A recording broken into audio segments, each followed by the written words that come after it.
Thanks so much, Anne. That was just super spot on. Really lovely. You're welcome. And my question is to do with time, I think, because energy-wise, I woke up this morning and I felt completely overwhelmed. I've had this in the past, but I really felt like it was I couldn't concentrate on one thing. I felt my heart just beating and my head felt like it was going to explode. And the feeling I've been getting, and I know that for the next 10 days with all the planetary alignments, it feels like there's going to be a lot of energy there. And it almost felt like what you described, like it's time for me to tidy up a lot of mess so I can be really clear. And a lot of it is mental energy. And I'm not sure how to do that, but I'm in the middle of writing a book, in the middle of doing lots of projects, relationships are messy, and I wondered if you had any guidance on whether to do one thing at a time, because the time things come up for me and it's like there's not enough time, but I know time's not linear, so there is always enough time, I know that, but I don't want to procrastinate like what you're saying and like I won't do that yet. So how do I just check in and see which is the thing to focus on now? Okay, they're saying very much, I mean, I was just, when you're talking, I'm like, come on guys, in you come, and then I you know, whatever. And what they said very clearly is about to go with the flow of the energy of how you're feeling for each of the projects or each of the ideas that you want to do. So you said you're writing a book and you're doing this and you're doing that. Now, it's very much, oh, thank you. They're saying it's very much about the interaction with others around you, very much about their interaction with their energy around you, the interaction with your relationship with those individuals around you. And this will apply to lots of people. You know, we are not an island where we're on our own. If you live in a house on your own, you're still going to have interaction with, you know, people who are going to communicate with you by phone or by messages and texts. And a lot of people don't realise text messages has such an energy with it, you know. People bombarding you with those messages, and it's very much so that you're going to get information from everything around you. Okay, thank you.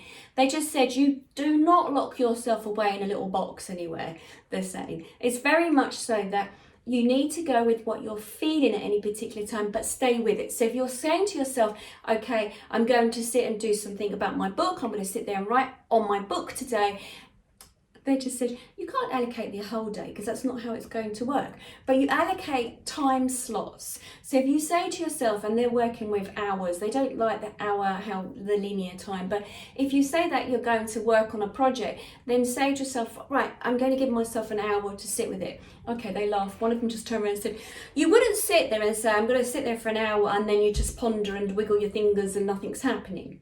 Okay, so if you sit there and the book works and you're writing and it's flowing, and you know, and then again you wouldn't say to yourself, I'm giving myself an hour, and if you're in the flow of it, you wouldn't then say, right, the hour's up, I've got to go off now and do something else. You wouldn't do that either. So it's about constructing in a sense of saying to yourself, I'm going to devote this time to whatever it is that you're going to do.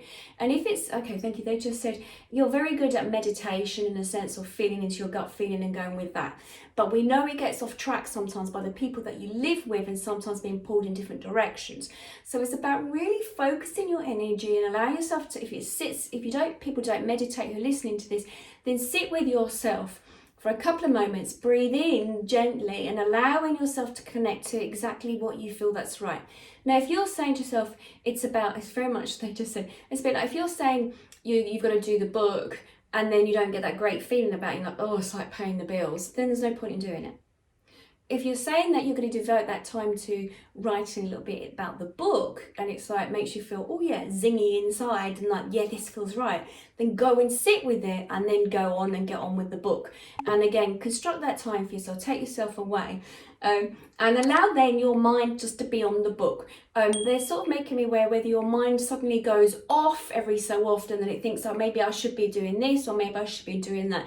Thank you, you're nodding. So, okay, so they're sort of saying, don't allow yourself to do that. Actually, this is a good practice for you. So if you're going to focus on the book, give yourself an hour, 2 hours, or whatever it is, or the morning, sit and focus on it. Okay, allow yourself to be around the book, keep coming back to the book, keep coming back to the book. And if you can't sit there and it's somehow you are getting distracted, look at what that is. What's that about? Why are you, thank you, they sort of, whether you are or not, I'll check in with you in a moment. But sometimes we self-sabotage. Sometimes that little voice in the back of the head, oh, I'm not sure if this is going to be any good, what I'm doing. Is anyone going to really buy this? We're using the book as the example because that's what you've just said. You know, I don't know if people will buy this book. Are they going to find it interesting? You know, who's the people it's going to reach? So be careful in what happens. So really focus on that. You know, they're giving me like a bubble. Really focus on that. Take that hour, however long, or that morning, whatever it is, devote that time. And if your mind keeps going off and losing that thread, look at what's going on. What's that all that about? And then sit with it. Maybe write about it. Maybe think about what's going on and why.